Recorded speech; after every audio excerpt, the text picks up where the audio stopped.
لبنان غالية مش رخيص. اهلا يا جماعه، عاملين ايه؟ يا رب تكونوا كويسين. ناس كتير تعرفهم هتلاقيهم راجعين من السفر من لبنان وبيقولوا لك ايه ده، لبنان دي رخيصه قوي، ده احنا جبنا حاجات كتيره قوي من هناك والدنيا والحاجات والاكل رخيص وكل حاجه. وبعد كده هتلاقي الفريق التاني اللي راجع بيقول لك لبنان دي غاليه قوي، انا مش هروح هناك تاني، انا صرفت كتير قوي هناك. ليه ده بيحصل؟ او ايه الفرق ما بين الفريق الاول والفريق التاني؟ وهل لبنان فعلا غاليه ولا رخيصه؟ خلينا نتكلم على كل الاسعار اللي ليها علاقه بلبنان في الفيديو ده، وهنعرف مع بعض هي غاليه ولا رخيصه. وبرضه هقول لكم على شويه نصايح مهمه جدا تخلوا بالكم منها وانتوا في لبنان. العمله في لبنان هي الليره، والدولار الواحد بيساوي حوالي 1500 ليره في البنك، وده لو غيرت في اي بنك في العالم. يعني لو غيرت في مصر ورحت تغير بالعمله سواء دولار او جنيه مصري هيديك بسعر البنك. بس الدولار بقى سعره كام في لبنان في السوق السوداء بتاعه لبنان؟ احنا قلنا الدولار الواحد في البنك حوالي 1500 ليره. السوق السوداء بقى سعر الدولار بيلعب كل يوم، بس الرينج بتاعه في اللحظه اللي احنا بنصور فيها الفيديو ده من 39,000 ل 41,500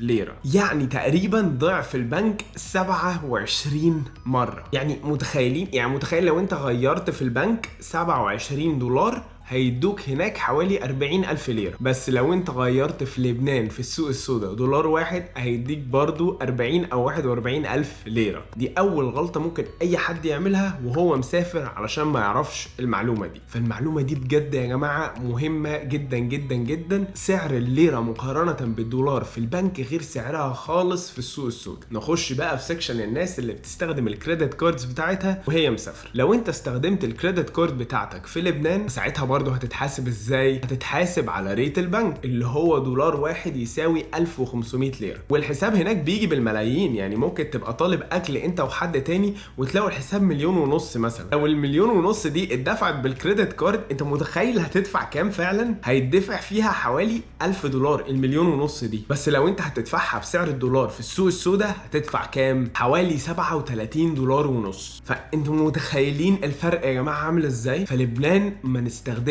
فيها الكريدت كارد بتاتا، ولا نسحب فيها من ATMs، ولا نحاسب بيها، ولا اي حاجه خالص. الحاجه الوحيده اللي احنا نعتمد عليها في لبنان هي ان احنا نغير العمله بتاعتنا، سواء دولار سواء يورو سواء ايا كان العمله بتاعتنا نغيرها في السوق السوداء. بس طبعا لازم تكون عمله قويه وبتستخدم على طول. فخلينا في الدولار واليورو، ودي من اهم النصائح اللي هتساعدكم اصلا ان انتوا توفروا في لبنان. لو حد ما يعرفش المعلومه دي بجد لما يروح لبنان هيصرف صرف مش طبيعي. نخش بقى في الاسعار بتاعه السكن والمواصلات والرحلات والاماكن اللي ممكن تزوروها هناك. متوسط اسعار تذاكر دخول الاماكن هناك حوالي مثلا 100,000 ليره. في حاجات ارخص وفي حاجات اغلى. يعني مثلا اخر مره لما كنت في لبنان دفعنا في التلفريك حوالي 100,000 ليره، وده اللي هو حوالي 2 دولار ونص تقريبا. 2 دولار ونص عشان تركب التلفريك، دي حاجه تحفه. طبعا اماكن تانية كتير ممكن تخشوها ببلاش او بتكلفه بسيطه. هتلاقوا مثلا معظم تذاكر دخول الاماكن بتتراوح من 50,000 ل 150,000 ليره، اللي هو مثلا ما بين دولار وربع لحد 3 دولار 3 دولار ونص، حاجه في الرينج ده. فده يعتبر مبلغ بسيط جدا جدا جدا ان انتوا تخشوا تزوروا بيه اماكن كتيره في لبنان. وفي اماكن طبعا ببلاش. ده بالنسبه لسعر تذاكر دخول الاماكن هناك.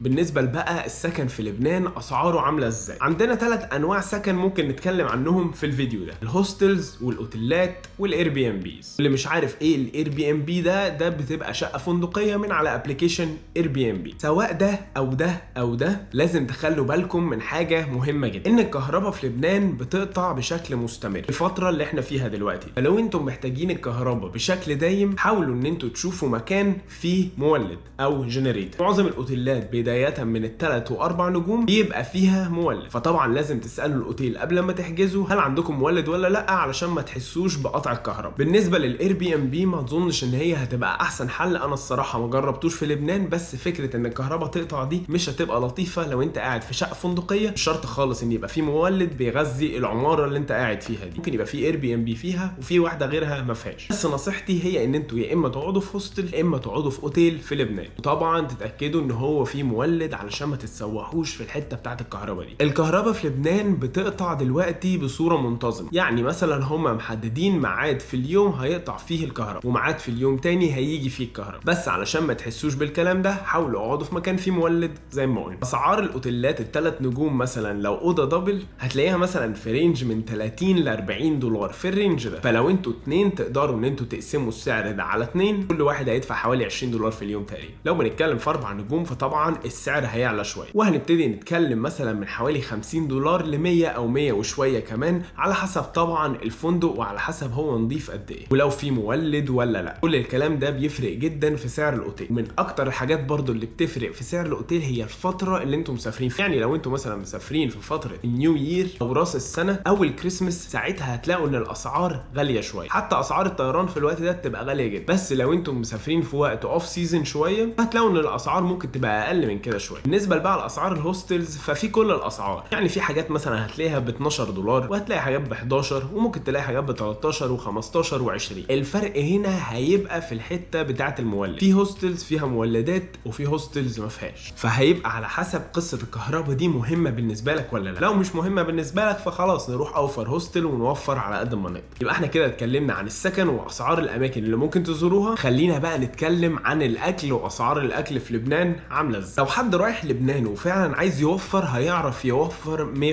في ناس بتبقى مسافره اون بادجت جامد قوي وبتحتاج ان هي ما تصرفش خالص وتوفر كل دولار علشان تستخدمه في ان هي تعمل بيه حاجه تانية. فلو حته الاكل دي مش مهمه بالنسبه لكم فتقدروا ان انتوا تعدوا على افران كتير قوي بتبقى موجوده في لبنان. اول لما تروحوا هتكونوا في بيروت وفي الغالب هتبقوا قاعدين في شارع الحمر، وده يعتبر من اشهر الشوارع اللي موجوده في لبنان. حوالين المكان ده في افران كتير جدا بيعملوا بقى مناقيش وبيتزات وحاجات كده. بتلاقي مثلا سعر المنقوشه ساعات 20 او 30 الف ليره، وسعر البيتزا برضو بيبقى في الاسعار دي 20 او 30 الف. بتلاقي ان انت ممكن تكون فطرت بحوالي دولار او دولار وشويه، ولو انت عايز توفر هتعمل كده في الفطار والغدا والعشاء، هيبقى انت صرفت تقريبا في الاكل في اليوم حوالي 3 دولار او 3 دولار ونص. بس طبعا الاوبشن ده مش لكل الناس، انا بتكلم في ازاي نوفر خالص لو احنا عايزين نوفر. بس اسعار الاكل عامه قريبه شويه من مصر، يعني لو هنخش مطعم عادي هتلاقي ان احنا دفعنا مثلا في رينج ال5 6 7 دولار حاجه في الرينج ده، وهتبقى وجبه لطيفه في مكان جميل. ده اللي هو لو مطعم نص نص. في حاجات تانية ممكن تبقى اعلى شويه 10 و15 دولار، وهتلاقي فيه طبعا برضو رينجات اعلى تانية، بس ده الافريج. يعني هتلاقي ان اسعار الاكل قريبه من مصر مش بعيد عنها خالص، وساعات هتلاقي حاجات ارخص وساعات هتلاقي حاجات اغلى، بس ده يعتبر رينج اسعار الاكل. وقلنا ازاي توفر خالص في الاكل لو عايزين توفر. نخش بقى في المواصلات في لبنان. لو انتوا عايزين يكون عندكم حريه كامله فنصيحتي هنا ان احنا ممكن نأجر عربيه. لو انتوا مثلا العدد بتاعكم من 2 ل 4 ممكن جدا نأجر عربيه، والموضوع هيبقى اسهل واحلى بكتير قوي من ان احنا ناخد مواصلات او ان احنا نركب تاكسي او حاجه. سعر تأجير العربيه كويسه في اليوم حوالي 30 دولار، وهتصرف عليها مثلا بنزين في اليوم كامل لو بتروح مدينه تانية وترجع مثلا او حاجه ممكن حوالي 20 دولار كمان. فاحنا هنا بنتكلم في 50 دولار ممكن تقسمها على 4 بني ادمين، وساعتها وتقريبا كده كل واحد في اليوم هيكون بيدفع حوالي 12 دولار ونص لو انتوا 4، وده مبلغ تحفه عشان انتوا قصاده بتاخدوا الحريه ان انتوا تتحركوا براحتكم، تاخدوا العربيه وتروحوا وتيجوا وتستنوا في المكان ده براحتكم خالص، مش مربوطين باي حاجه. طبعا لو خدنا تاكسي من مكان لمكان هيكون غالي. برضو عندنا الاوبشن بتاع التاكسي وعندنا الاوبشن بتاع المواصلات العامه، لكن الصراحه انا ارجح لو انتوا رايحين لبنان ان انتوا فعلا يا جماعه تأجروا عربيه، ده هيبقى الحل المثالي. هنعمل قريب قوي فيديو بتاع تروح فين وبكام في لبنان، هنشرح بقى فيه بالتفصيل كل مدينه في لبنان تعمل فيها ايه وهتدفع فيها كام. واللي ما يعرفش فيديوهات بتاعه تروح فين وبكام، ففيديوهات تروح فين وبكام دي بنمسك مدينه نفصص، يعني هنمسك لبنان ونتكلم على كل مدينه هناك تروح فين وتعمل ايه هناك وهيبقى سعره ايه وتاكل ايه وكل حاجه، وايه اهم اماكن الزياره في كل مدينه وحاجات تانية كتير. فلو عايزين تتفرجوا على الفيديو ده وما تفوتوش ما تنسوش تعملوا سبسكرايب علشان الفيديو ان شاء الله هينزل قريب. واخر نصيحه هسيبها لكم في الاخر هي ان سعر الفيزا بتاعت لبنان عند الوصول 20 دولار او 30,000 ليره، وانتوا دلوقتي عارفين سعر الليره كام. لو حد محتاج يسال على اي حاجه ليها علاقه بلبنان في الكومنتس يسالني على طول. ما تنسوش يا جماعه تعملوا لايك. اشوفكم يوم السبت اللي جاي الساعه 2 وانتل ذن باي باي.